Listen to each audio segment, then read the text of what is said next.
More coffee? You guys need more coffee? Yes, okay. Good. No? 4 cups is not enough, right? Good morning.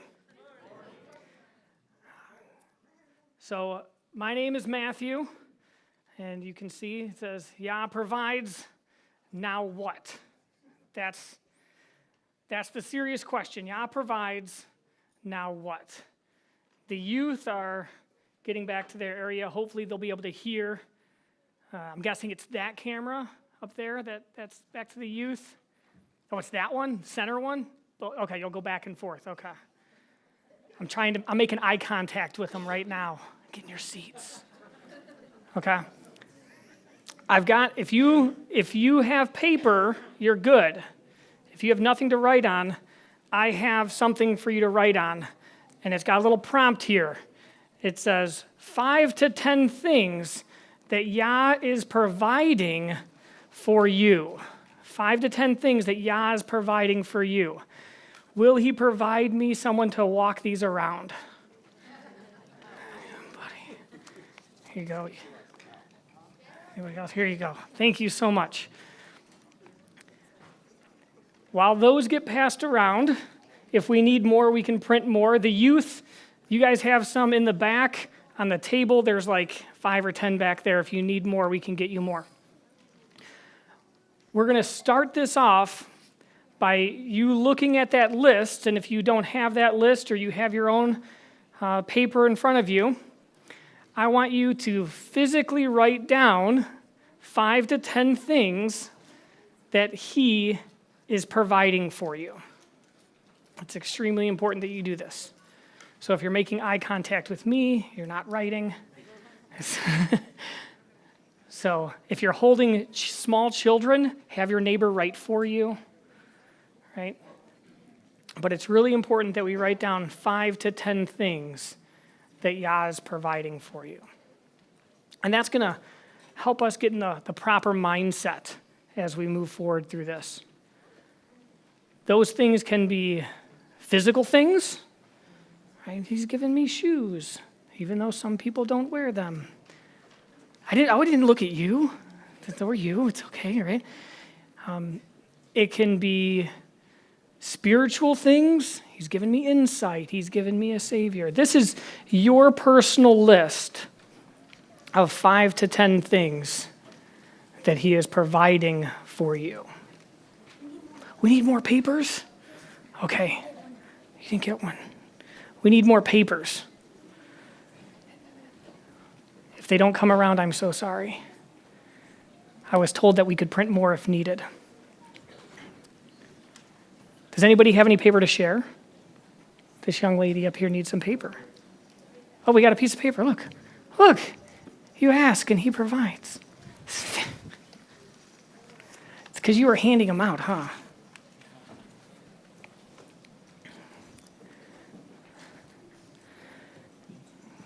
All right, so I'm guessing the youth have made it back there. They're all sitting in place, eagerly ready to listen. And I'm starting to get some eyes back up here, so we have 5 to 10 things written down. Are they passing out pens? No, you don't have a pen? Oh, we got pens. See? We got pens are coming. Really good one. I should have said pens, too. Or you could do it on your phone. Like on your phone's okay as well. That's another way.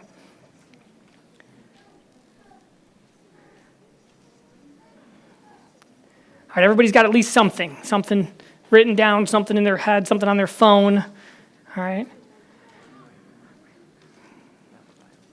The things that he provides for you, it really comes down to your attitude. How do you view these things that he's providing for you? Your attitude, as Mike concluded it earlier at the very beginning of things, your attitude is extremely important when you're looking at how YAH provides.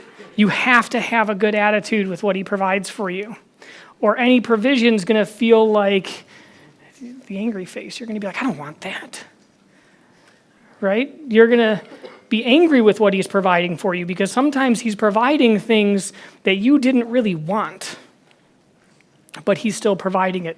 Your attitude is critical to what he's providing for you. with what he's providing, you have a responsibility, which is your response. You have the ability to choose your response.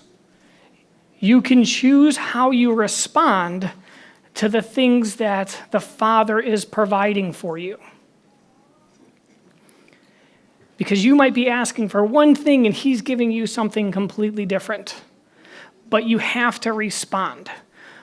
You have to respond to what he's giving you, what he's providing for you. What we don't want you to do is react to those things that he's providing for you. And I know you're looking at that react versus respond. What does that really mean? We can get into a little more detail here. A reaction is emotionally driven. It's quick. It's a knee-jerk reaction. It's a pain reaction. It's anger. It's frustration. It's aggression, and it fuels disagreements. Reactions do. And those reactions actually weaken you, right? But what we want you to do is have a calculated, calm, well-thought-out response, because you have the ability to control that response to what the Father has provided for you. Don't react if you have to be aggressive. If you're not aware of things, or when you're angry, or without thinking about the people around you, just do not react. Just calm down and respond to what the Father is providing for you. Because again, he might be providing things for your growth that don't feel good. But he is providing it for you. He is our provider. Last time I was up here, we did something called a sword drill. Now, if you know what a sword drill is, you're good. If you don't know what a sword drill is, in the Bible, it talks about how we put on the armor of YAH. And what's the sword in the armor? What is it? The word, the truth, right? It's there. And is the sword, it's a weapon, right? It's there. It's for us to help. And we need to be good with the sword or we'll just cut ourselves, right? We don't want to cut ourselves with the truth. So this is going to be a sword drill. We did it last time. If you don't have a Bible, you should. I don't know if we have a whole bunch to pass out. Maybe you have it on your phone, maybe not. This first one is going to be for this group in here. Teens, don't worry, yours is next. So this is for this one in here. Okay? So what you have to do is you have to draw your sword and hold it up. Right? Hold up your sword. We typically do it by the bindings or by the case, by the spine, right? And I'm going to click, and when I click, you're going to keep it up. You're going to see the reference. And then after, if you can't hold your sword for a long time, that's a problem. After I click and I read the reference, I'll say go, and you'll draw your sword, and you'll get to that reference. And the first one there gets to stand up and shout it out. Are you ready? I need a microphone? Do we have an extra microphone for a runner? You want to run it, Edie? Go ahead, go out there and run it. Look at that enthusiasm. First one standing. All right. First one standing is going to get to read it out. Edith, come up here so you can help me find out who the first one standing is. Ready? Don't go until I say go. It's going to be Genesis 2:15. Go. Got it. You got to stand up. Oh, he can't. He's got a kid. He's got a baby. Go. It counts. It counts. I say phones don't count. And Yahweh took the man and put him in the Garden of Eden to dress it and to keep it. To dress it and keep it. Thank you so much. My translation that I have up there says to work it and to guard it. To work it and to guard it. Is this before the fall or after the fall? Wait a second. I thought work was a four-letter word that is hard and difficult, and we don't talk about work. Shouldn't that come with sin? Doesn't. But the Father can give work before the fall? Everything's good and we still have to work. Wait. Everything is good and we still have to work. Work isn't a punishment. It's a blessing. He is giving you the Garden of Eden. Get up and work it. With a smile on your face. Everything's perfect. There's no frowns. There's no sin yet. Nothing is there. Nobody's eaten of the knowledge of good and evil. And there's a man, naked, walking. I'm going to guard that. I'm going to work that field. Like, he's doing it. It is a blessing. The next one is not going to be for this group in here. It's going to be for the teens who are playing the token game. All right? If you're playing the token game and you think you can get 5 extra points, it's already been passed through Ted.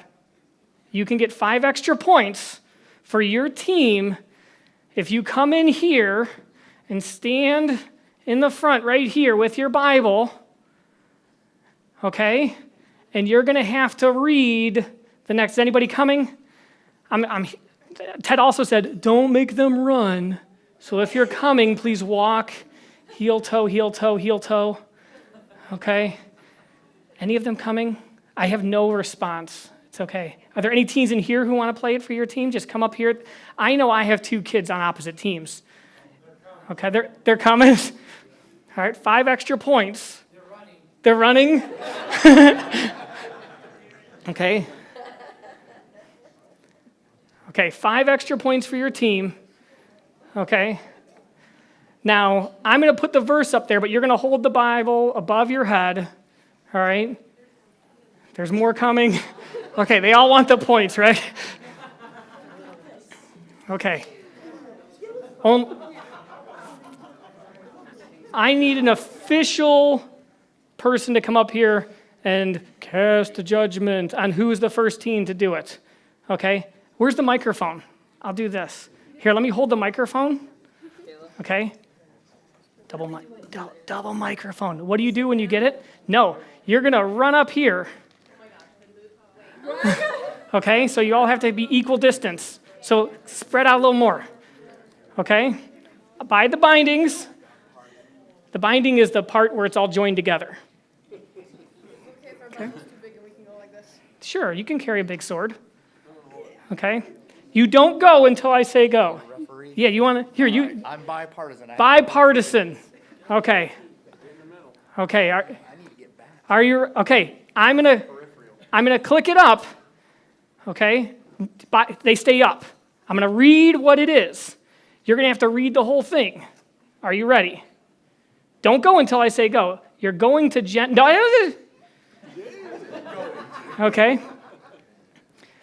You can't do that. Genesis 22, 1 through 14, go.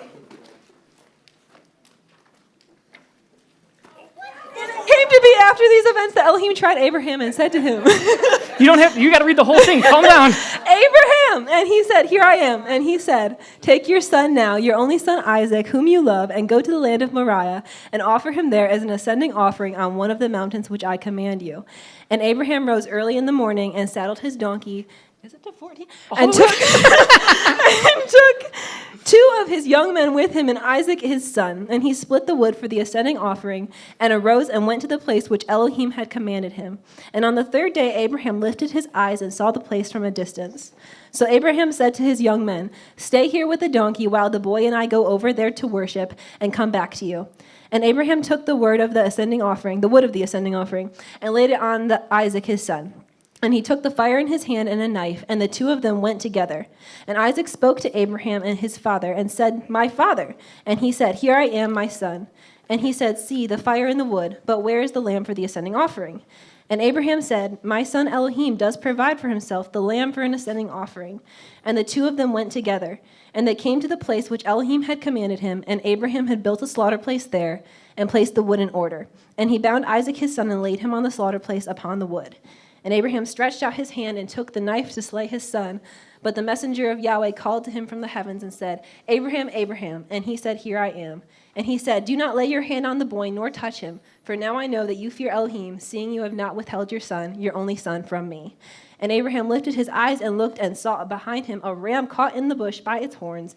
And Abraham went and took the ram and offered it up for an ascending offering instead of his son. And Abraham called the name of the place Yahweh Jireh, and to this day on the mountain Yahweh provides. Awesome. Give her a hand. All right. That's it. I'm only allowed to give away 5 points. I feel like a glorified mic stand here. You were, but very glorified. I was only allowed to give away 5 points. I'm so sorry. So what you can do is raise her up and take her. No, just head on back. Thank you so much, teens. Give them young folk, not teens. Yeah. Thank you so much.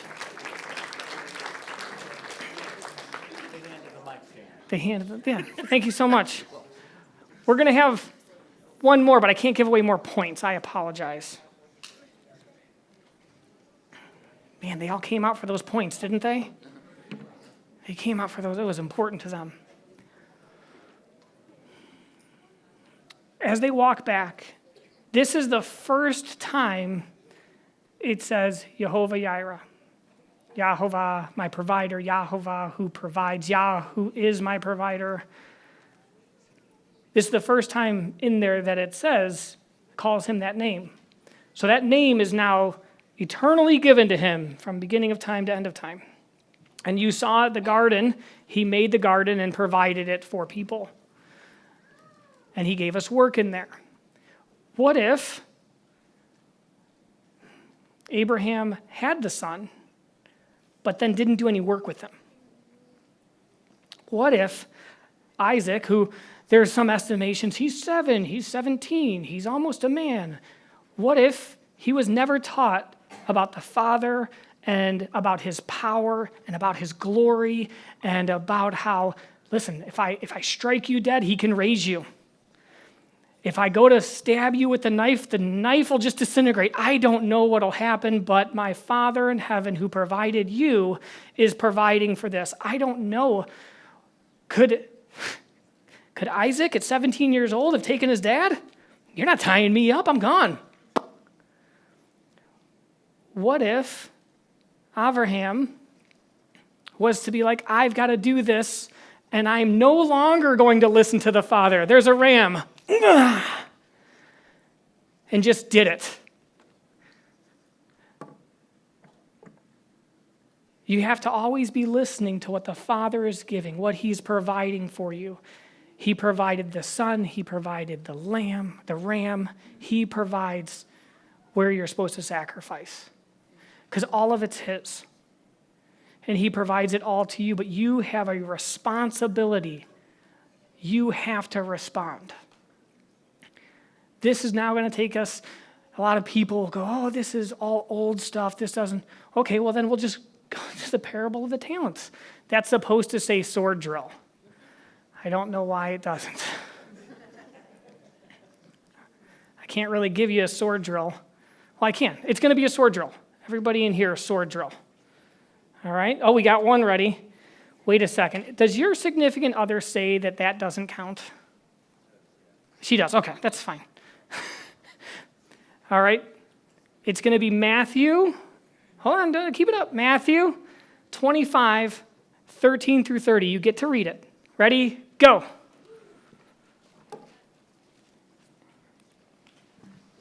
Got it. Watch therefore, for you know neither the day nor the hour in which the Son of Man is coming.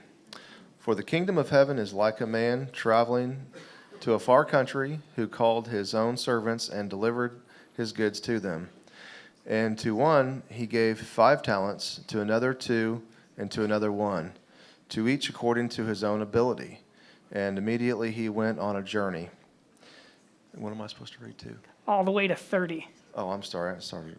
Yeah, It's okay. It's also confused. Then he who had received the 5 talents went and traded with them and made another 5 talents. And likewise, he who had received 2 gained 2 more also.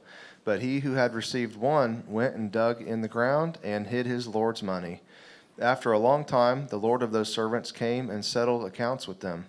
So he who had received 5 talents came and brought 5 other talents, saying, Lord, you delivered to me 5 talents. Look, I have gained 5 more talents besides them. And his Lord said to him, Well done, good and faithful servant. You were faithful over a few things. I will make you ruler over many things. Enter into the joy of your Lord. And also, he who had received 2 talents came and said, Lord, you delivered to me 2 talents. Look, I have gained 2 more talents besides them. His Lord said to him, Well done, good and faithful servant. You have been faithful over a few things. I will make you ruler over many things. Enter into the joy of your Lord. Then he who had received the 1 talent came and said, Lord, I knew you to be a hard man, reaping where you have not sown, and gathering where you have not scattered seed. And I was afraid and went and hid your talent in the ground. Look, there you have what is yours. But his Lord answered and said to him, You wicked and lazy servant, you knew that I reap where I have not sown, and gather where I have not scattered seed. So you ought to have deposited my money with the bankers, and at my coming I would have received back my own with interest. Therefore, take the talent from him and give it to him who has 10 talents. For to everyone who has, more will be given, and he will have abundance. But from him who does not have, even what he has will be taken away. And cast the unprofitable servant into outer darkness. There will be weeping and gnashing of teeth. Thank you so much. Wasn't that just joyful to hear at the end there, just weeping and gnashing? Still, the digital stuff doesn't always work, as it turns out. It was typed up great and file transfers, and it just happens, right? So be prepared. Have your physical Bible with you. So I want to go deeper into the talents there. I want to dive deeper into these ideas. The first, this is kingdom work. This is work for Yahovah. The whole thing, it says, is it David? David's translation put it out there. It said, for the kingdom of heaven is like. Okay? So if you look at Messiah's message throughout the entire gospel, he talks about the kingdom of heaven. The kingdom of heaven is coming. The kingdom of heaven is near. Be ready for the kingdom of heaven. You can go to Matthew 4:23, Matthew 9:35, Mark 1:14 and 15, Luke 4:34 or 4:43, Luke 8:1, Luke 16:16. It's all about the preaching of the kingdom and the coming kingdom.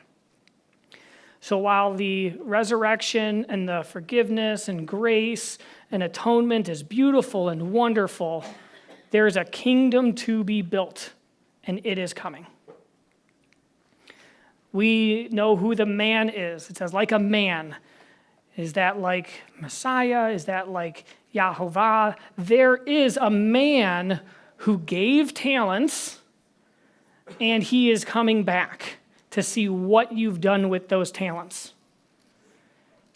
Were they wasted? Were they just sitting there? Did you do good things with them? He wants to know what you did with the things he has given you. It's because we have work to do. This is not a simple, I received grace and now I just flounder around, as Dr. Carr was talking about. We've got things we have to do. We can't just be idle on this and sit on the talents and the things he has given us. We are the servant. A lot of us look at that and just read the one item that says, good job, faithful servant. Don't you want that to be said to you? You go back and you see they had to do something with the things they were given to be called good and faithful. They couldn't be given amazing things and then do nothing with it. We all have something to contribute. I don't know your talents. I don't know what the Father has given you in abundance that you can share, what skills he has given you. Do. He knows what he's given you. He knows what's important, whether it's money or you have extra time or you have extra love to give or you have a lending, like literally there are people out there, one of the most valuable people in the world, just listen. They just listen. And it's a talent.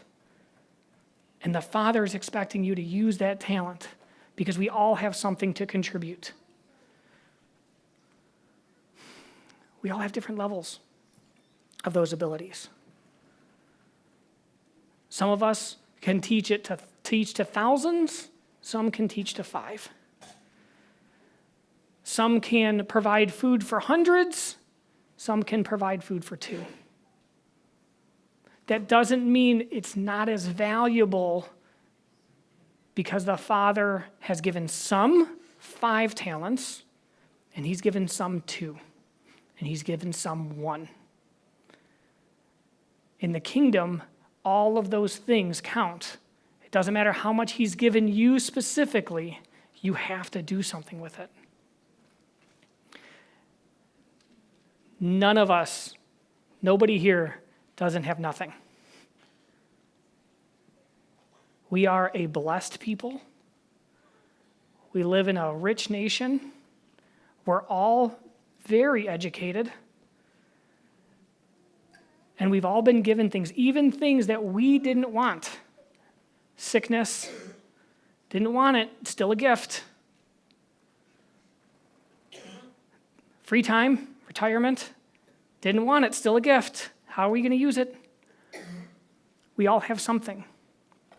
All of our gifts are extremely valuable. So a talent, when you look back at the writing, some people said, well, a talent is worth about $20,000.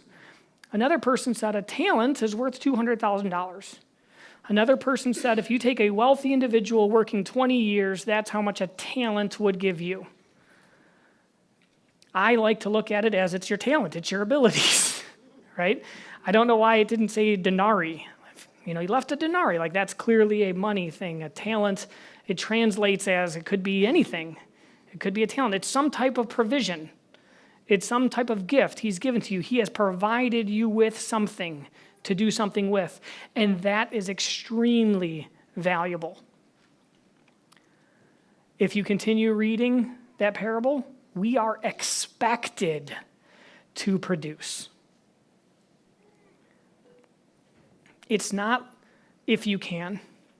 You are absolutely expected to produce. This isn't me saying it. This is a parable from the one that we follow saying this. Yeah, the kingdom is within us. We are expected to produce. Interestingly, doing nothing is completely unacceptable. At least I didn't cause a mess. You still did nothing. You buried your talent. Utterly unacceptable. That's not me saying that. That's the one who's returning saying that. You wasting your talent is unacceptable.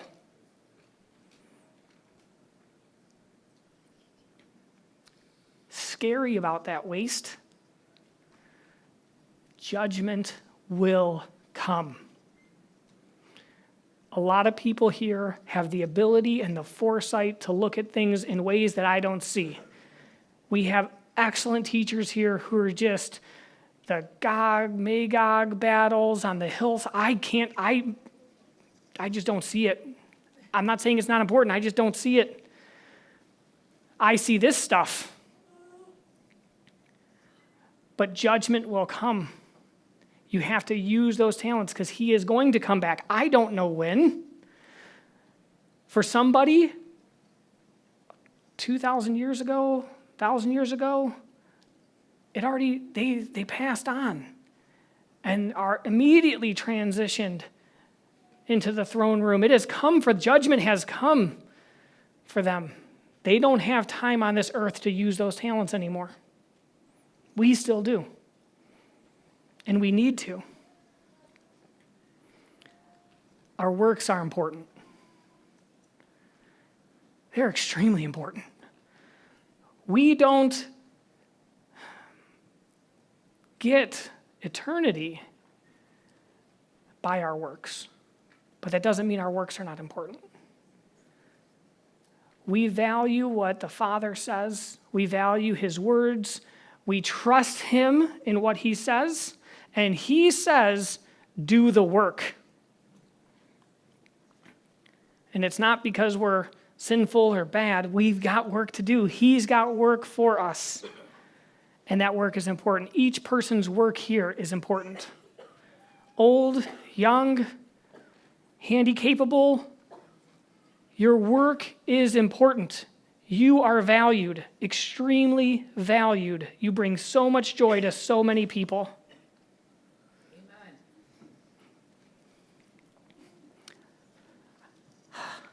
This one's going to be tough because you have no idea what it says.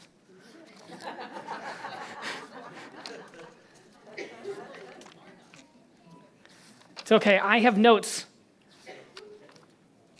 Okay. We'll put them all up there. Oh, I think Kevin's trying to fix it.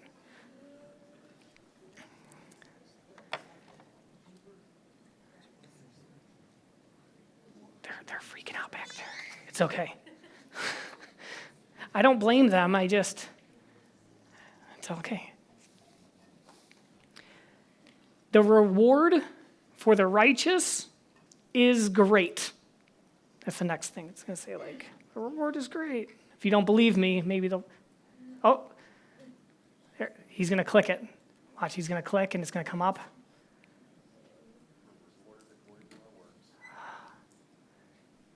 Just click it, Kevin. Nope, keep going forward. Keep going forward. There it is. Yep, there you go. Perfect. Beautiful. Just stay right there. Excellent. You get increasing reward. The talents you use become increased. You get more because you are faithful and you are putting in the appropriate effort. He'll double it. But you have to put in that work. You have to stop blaming Yahovah for the things he's provided for you.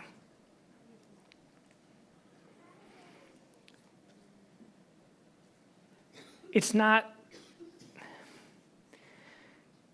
a negative thing that he's given you stuff. It's all about your attitude and your response to the things that he has provided for you. But you don't get to blame him. The servant says, I knew you to be a hard man. We know that the Father is hard on us because he loves us.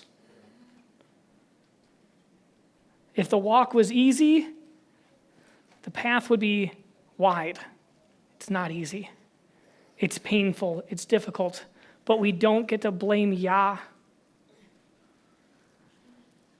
Yahovah will take away the things that you don't value. To that one servant who took the one talent, whatever that talent is, whether it's money, skills, ability, knowledge, and he just hid it away, and he tucked it, and he did nothing with it, and he didn't value what what that man had given him. He just took it away. He says, you don't even get it anymore. That is a hard place to be. Everybody in their old age, while they're on their deathbeds, they look back and they say, I wish I had more time with my family. Not many people look back and say, I wish my kill-death ratio in Call of Duty was better. That's not for you guys, that's for them, right? They want more time with their friends, more time with their family, the things that they value. There will be a time when it is too late. Whether that is a collective, it's too late, or an individual, because you were driving to Walmart and you got sideswiped by an F-450. It had to be a Ford, right? It was a Ford problem. It was, right? It would be an honor, right? There will be a time when it will be too late. And fear, just the fear of Yahovah, just being, I know you're a hard God to follow, and I'm just not going to do anything. I just won't do anything wrong. No, you need to do the right, because the fear is just not enough. So you can't be lazy. Don't be lazy. He said in there, he straight up called the servant who just put his talent in the ground. He said, you are lazy and wicked. So if you're lazy and all he did is hide it away, does laziness equate to wickedness?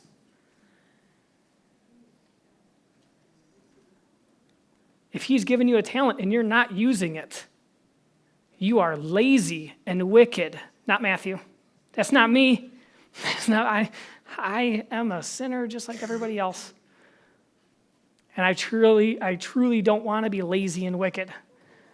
But he says lazy and wicked. And all that person did is just hide a talent. Oh, so I know how to cook a little bit. I can flip eggs really well. But I didn't do it for the kingdom. Lazy and wicked. What were you doing? Well, it's football season. Football. Right? No, lazy and wicked. So now what? He's provided all of this stuff. Now what? Well, that's where this gets really personal. Extremely personal. Because you wrote down 5 to 10 things on your pages. Good things, hopefully good things. Some of you may have wrote down sicknesses, hard times. He's provided those. So now what? You know what he'll say if you don't do something with them. There's going to be gnashing of teeth and darkness if you don't use those talents. So I'm going to give a couple examples because I can't go into all of your examples that you've written down, but I'll give you some of mine. Vision. I've got notes on these, right? Because this is if I wrote these down earlier, right? It says vision. Vision is provision. Yah has provided you with eyes to see, even to see a need. If you can see a need, you're seeing something that somebody else probably hasn't seen.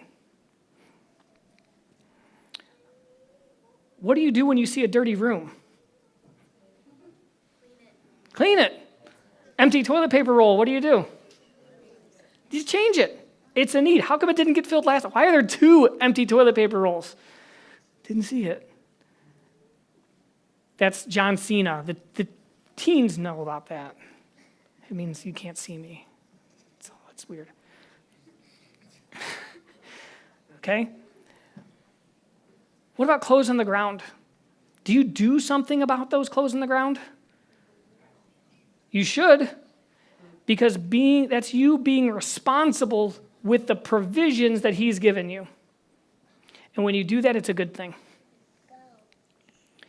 And when you tell somebody about it, you're sharing your vision with them because they might not have it. They might not see the dirty clothes.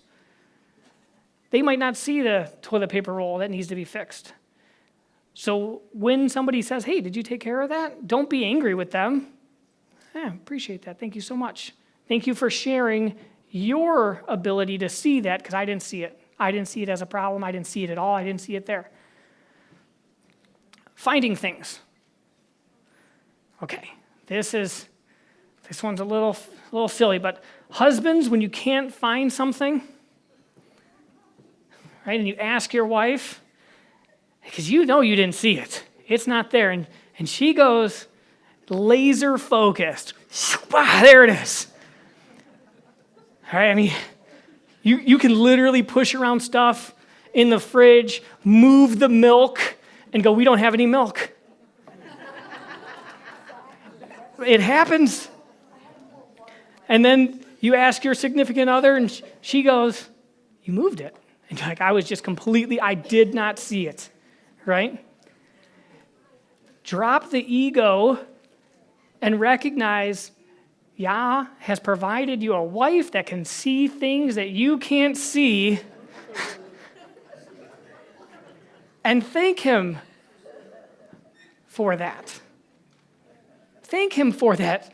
Be like, thank you so much. Thank you, Father, for giving me a wife who can see the milk that I touched. Right? Like, it happens. But don't let her go to waste either. Don't let that woman that's been there providing for you through all of your stupidity for years helping you to get better. Amen. Right? Just waiting for you to fix yourself. Right? And if you're one of those men who don't need that, come talk to me because I still need help. And if you're one of the men who says that you weren't that way, Dr. Carr will probably tell you that, neurologically, the man's brain doesn't finish growing until you're 28 years old. If you got married after 28 years old, then possibly, but if that's not the truth, you were stupid when you got, I'm just kidding. We all make those mistakes, and we mature through them. Healing and sickness. When the Father heals you, how are you going to live your life after that? You're in pain every day. You have something broken. You have depression, and you're healed out of that. Miraculously, or because somebody else is using their talents given to them to help you through it. Because a lot of people have talents, and a lot of people use them. How are you going to use your life after that? Are you going to say, I'm healed, and just be done and never look back? You can look at Messiah's healings. You can look at healings in the Old Testament. You can look, they were told to go do something. Go tell somebody, pick up your mat and go. You have some action. Go wash in the river 7 times. Put mud on your eyes. Right? There's just weird things. Action has to happen. It's not simply, I'm healed and I'm done. No, you're healed and now you're starting. Food and harvest. Food is being made right now. Well, it's going to be made soon, or people are going to make food. We have food, right? What an amazing provision. Something he has given to us. Every bite should bring joy to us because he has provided it. What if there's a harvest? What if you get a tomato harvest? What's it called? A bumper crop? Is that or you get this huge tomato harvest, and you're like, yeah, I've canned 70 cans, but I've got enough tomatoes to do 30 more cans, but all I planned on doing was 70, so we're going to let them rot, and I'm going to the beach. Right? All I wanted was 70 cans. No. You take the time, you call your friends, you say, I got too many tomatoes. Come and help me. Right? I am tired of snapping peas. Right? Right? You asked for provision, and he gave it to you. Right? But if you didn't snap those peas, next year you're not getting as many peas because he's going to go, I gave you 3 talents and you could only handle 2.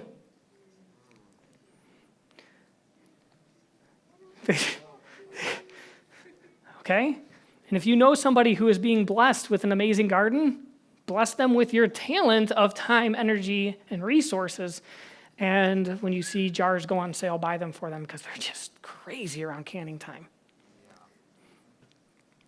There's also just daily things, right?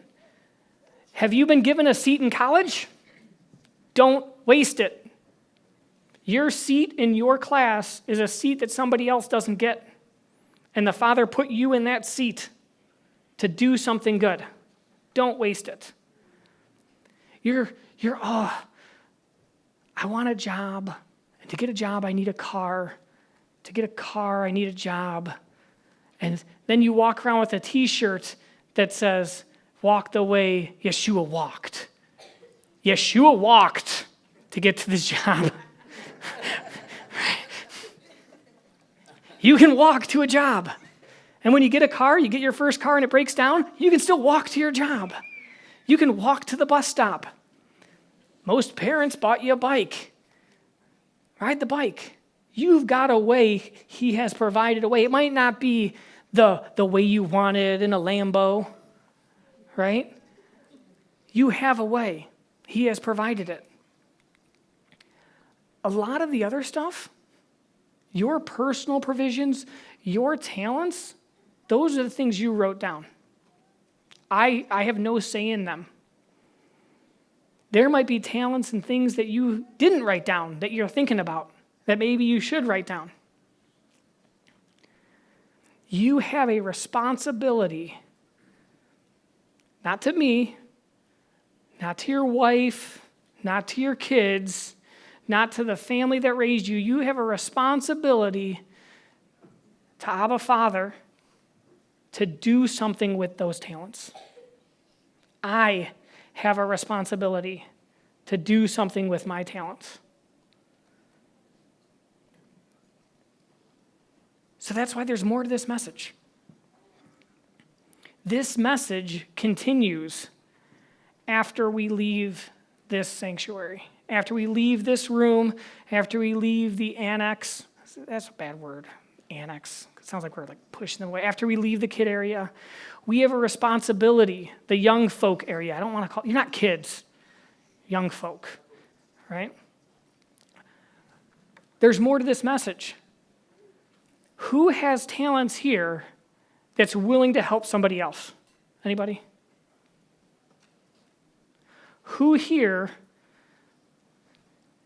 has the ability,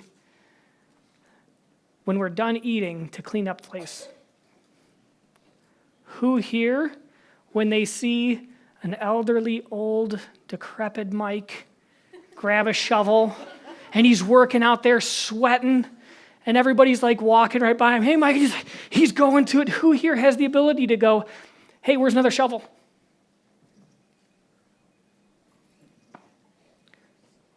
Now, who here has a responsibility to do that stuff? Don't let it go to waste. YAH has provided. Do not be called wicked and lazy in your last times here. Thank you so much. Before we go, that's my end of my message. I have something else to talk about.